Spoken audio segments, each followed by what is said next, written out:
Xitoyning Sharq Turkistonga qo'ygan partkom sekretari Xinjiangning vazifasidan elinib, o'rniga boshqa birining keldiganligi haqida uchurlar tarqaldi. Xinjiangning o'rniga Zhao Jingyong ismli birining tayinlanganligi ma'lum.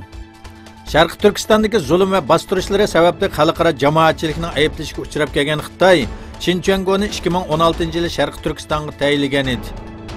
Yaqında Amerika hukumatı Xinjiang qatorliq bir qism amaldorlarga embargo yurgizishni o'ylashayotganligini bildirgan edi. Bu vaqtlarga islomiy ismlarni qo'yishni cheklagan Xitoy daryoning ismini o'zgartirib etdi. Suy oqqanda Oysha deb ovoz chiqarganligi uchun Hazrati Oysha daryosi deb nom berilgan bir daryoning ismi zamonaviy madaniyatga moslashish bahonasida Diannon deb o'zgartirib etildi. Ningxia universitetidagi bir tungan tadqiqotchi Wang Genming bu daryo suyining oqqan vaqtida arabchadagi Oyshaga o'xshab ketadigan bir tovush chiqarganligini bildirdi. Xitoy izchil Sharq Turkistonda millionlagan Uyg'ur va boshqa musulmonlar qamab qo'yilgan atalmış tarbiyalash o'zgartirish markazlarining mavjudligini inkor qilib kelgan edi. Xitoy bu qatim atalmış radikallikqa zarba berish doirasida kasbiy texnik tarbiyalash markazlarini qurish uchun qonun nizomlarga o'zgartish kirgizganligini e'lon qildi.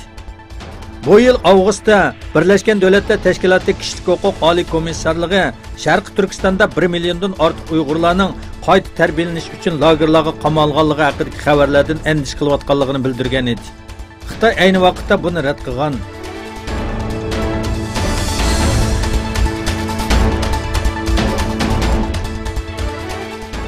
Amerikada 6 noyabr o'tkazilgan saylam arifasida 100 kilogramlik bomba orqali hujum qilishga tayyorlik qilinayotganligi ilgari surilgan bir kishi Nyu-Yorkda qo'lga olindi.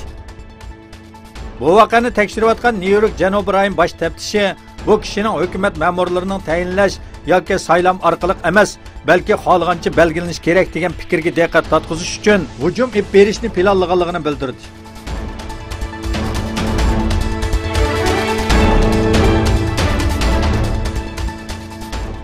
5 milyondan ortiq inson ochlikdan o'lim xavfiga duch kelayotgan Yamanda oilalar bolalarning jinni saqlab qolish uchun ularga uzum yo'pirmiga yegizishga majbur bo'lmoqda.